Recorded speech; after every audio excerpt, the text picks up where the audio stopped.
Obviously, I'm a member of Embra Old Burger TV. Your friend me Old Burger. Metia me I can't PC. Bono this year pa. Na me pachu need you. I can't PC ye. Ene bono this year no. Tribe. Me ye proud. Say me free ho. But emo ma braba mebo. Baby ama be pie. Ewa brabo mu. Baby ama ba brabo edru biano. I don't think c'est sad no. And mammy a drew bibia madruno.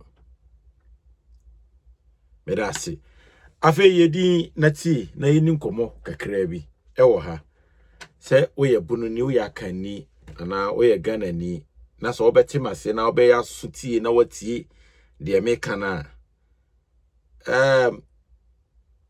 Akebeboa emienu nyina. Yenim komo kakrebi. For some time now yenyina yenim ewo pono eni asante men kase doma eni asante because ye ya Otumfuo enti baby abeka ewo bono bia no waka Otumfuo enye kuro no se ne nkofo pese yese se oka brekum de a brekumfo no waka o wanka sunyanefo wanka domafo wanka techimanfo na ade no enye sa nete baby awobeka ewo bono bia no waka ye nyina enti ye won chiremu bia ye betumi aba be chiremu enye ntokwa enenye abufu na mum nyansani enye sitie na wontie the deep thinker Old Burger platform is wadwene isua wontie aseda bese na kakra ni nyina ehunu se Asantehene nana atwenani ahwedan na yenyina yenim akanfo ani aye yode obe kofom kra obe bonsam ndi yehunu the kind of a year Asantehene eye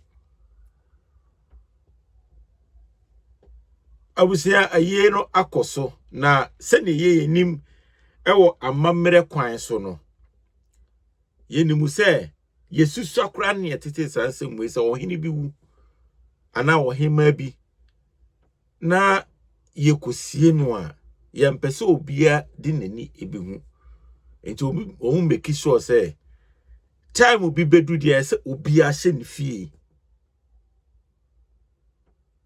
aya mamra ewo ho deda ye nyina yenim deda so de ase enye ene eba enti se Asantehene eda form na se ene no ye de ehihye bi ato ho saa enye me kwaku a mete ha a mete Asantehene mu na me ba bebu saa emra no so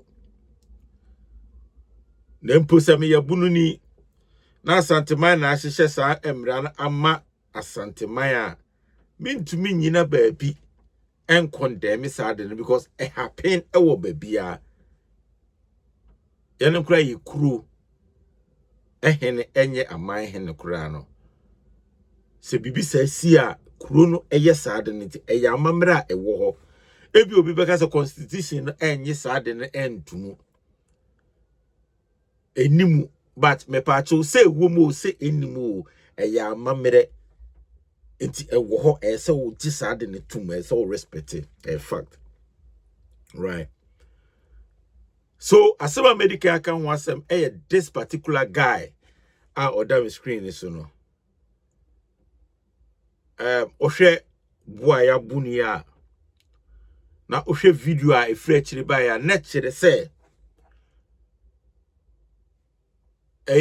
Asantehene mu de ekoso no na brafo anankofo achen abo no because we bu mra so now ebono ene Asante ensem bia ekoso entumi ma me megina ha enkase de abrantie ne ye no odiye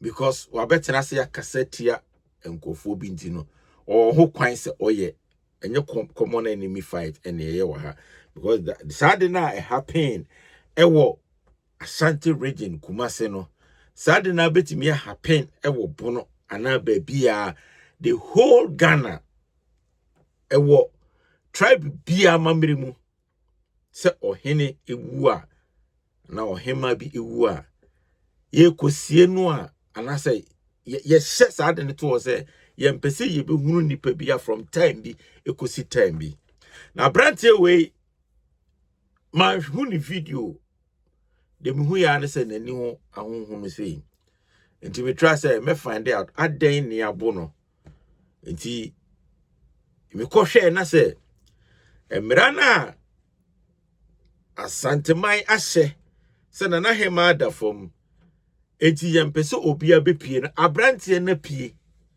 na nipia opie no enye se wa pie keke because ye wonkofo bebre a na se obi kodi ne dwuma bi nti opie yi na opie no ebra obehu abrafo no bia no oye den otumrika na odwane eko because onim se wafom enti odwane na brate we eye video a video no ne nsema o kan no na ni ye nyan ani ye tan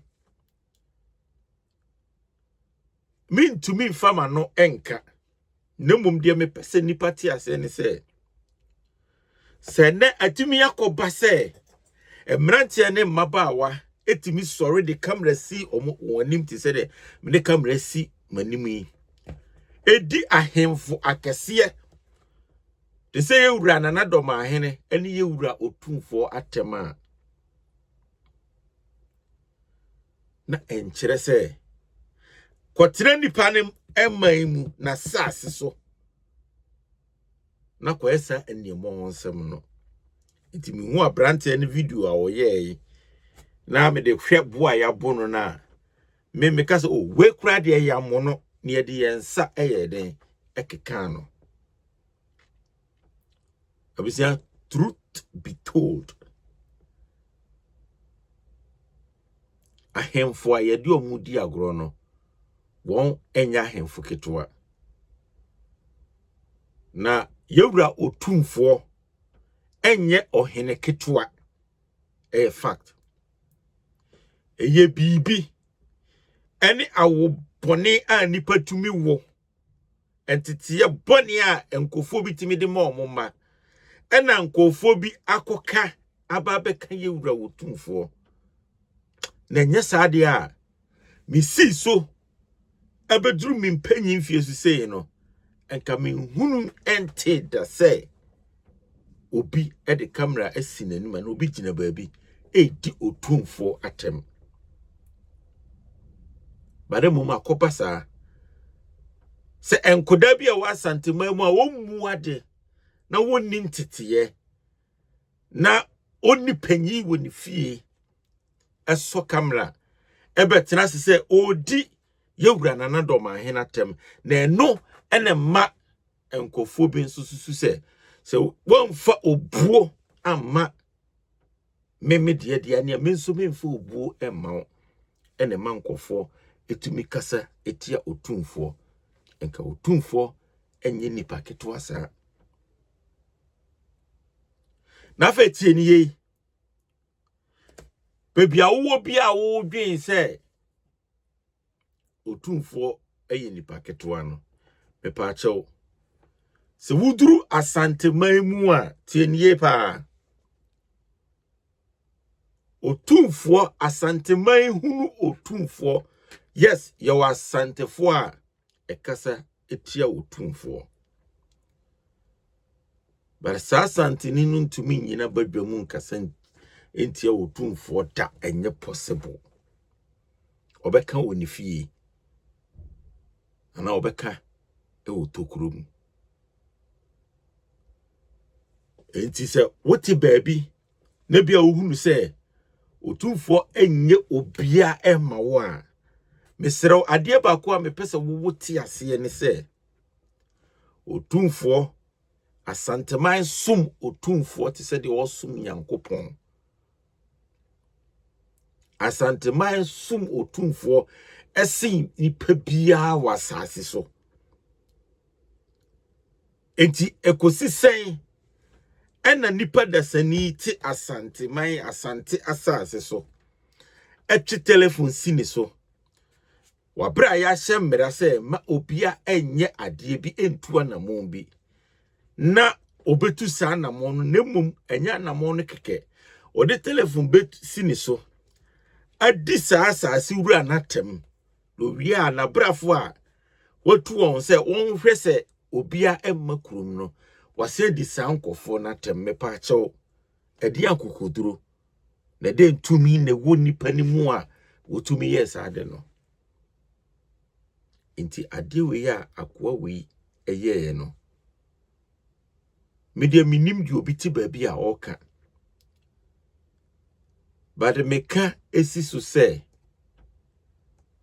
uko dina doma henkuro ko tena doma henkuro asase so na wotwe kamera siwu so edidi osagefo osi ade yo na agimambadu atema seni abranti ye ya sa pepepe eni ebebu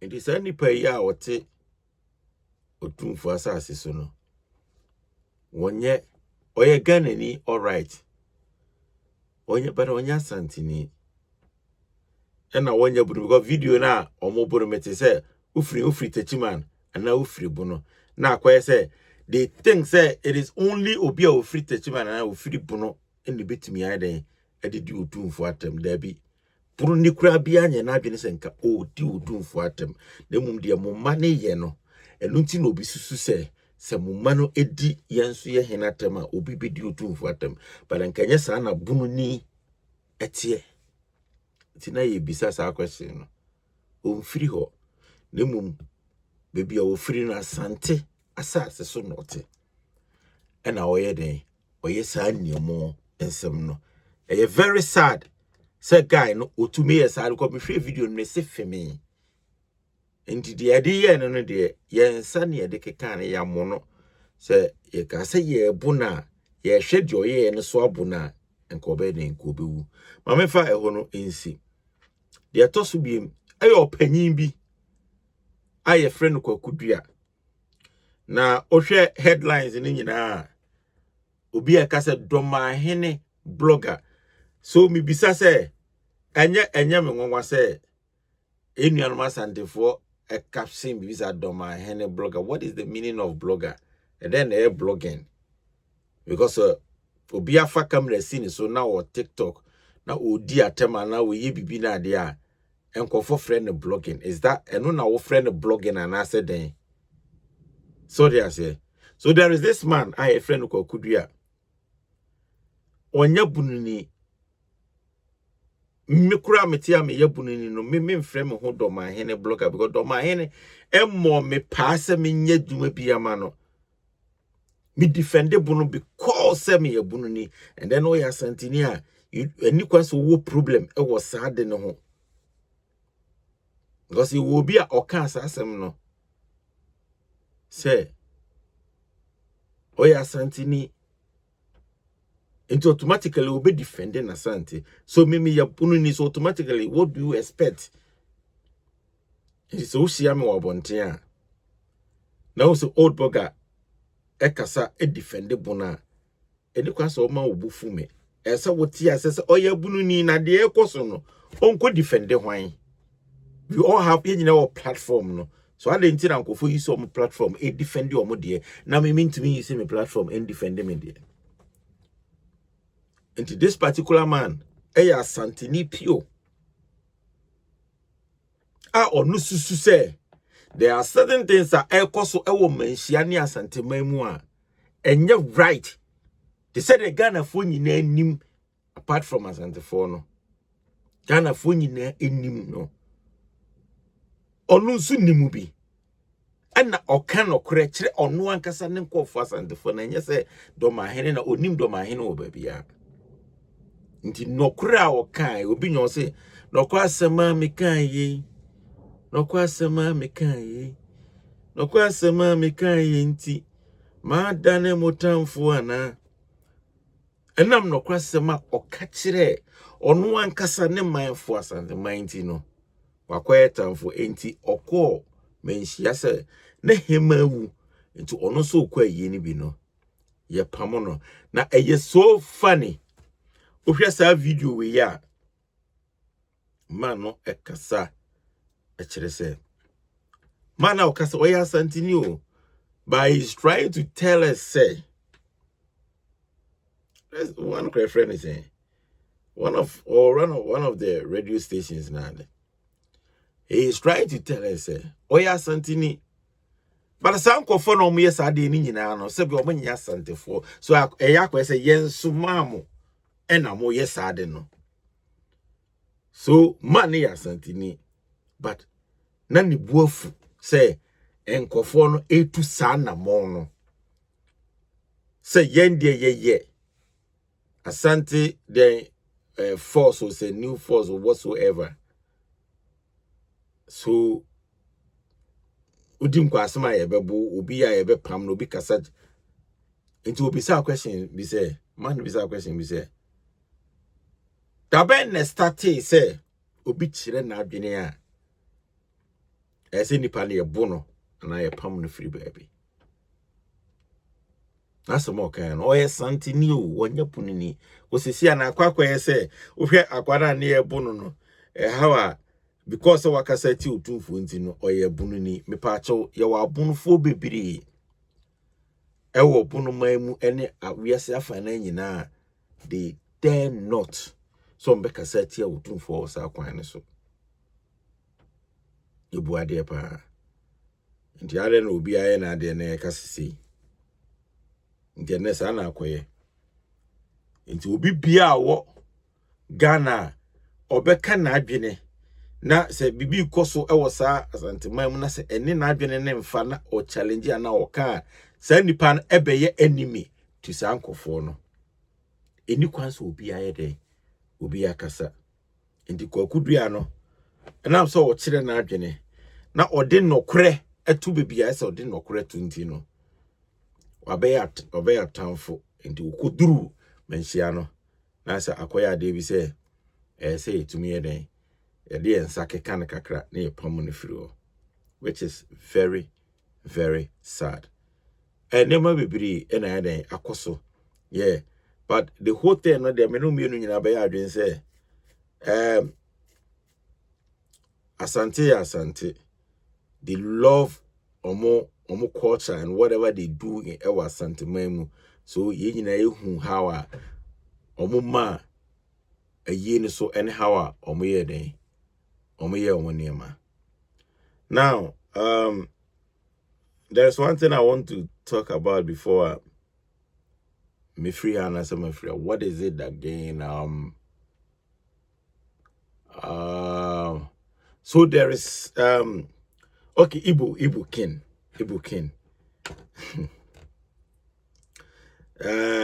But for some time now, I saw him be Igbo for him be Ghana.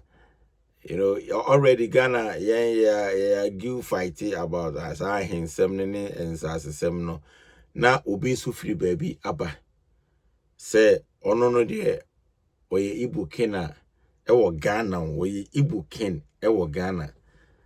And for some time now, Ghana for ni abere eko ntokwa ewo saade ne ho.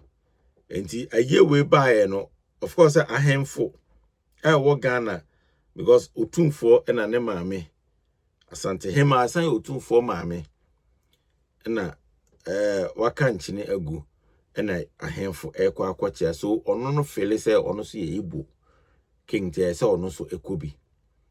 And then this is Ashanti region and this is Otumfuo. Enti ya mana kwan we ehun hia say obi di beye common enemy fight and I say bibia. But idea achiamenom nananom e Asantehene eye no. That is the right thing. They did the right thing.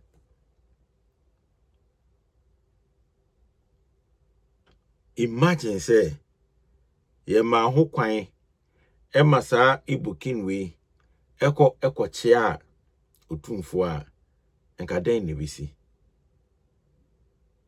And this particular thing that happened, and yet be a Ashanti region number in Shiankwa, and it be a sadi we, and like SC young man of Quine, but dear uncle Becubia.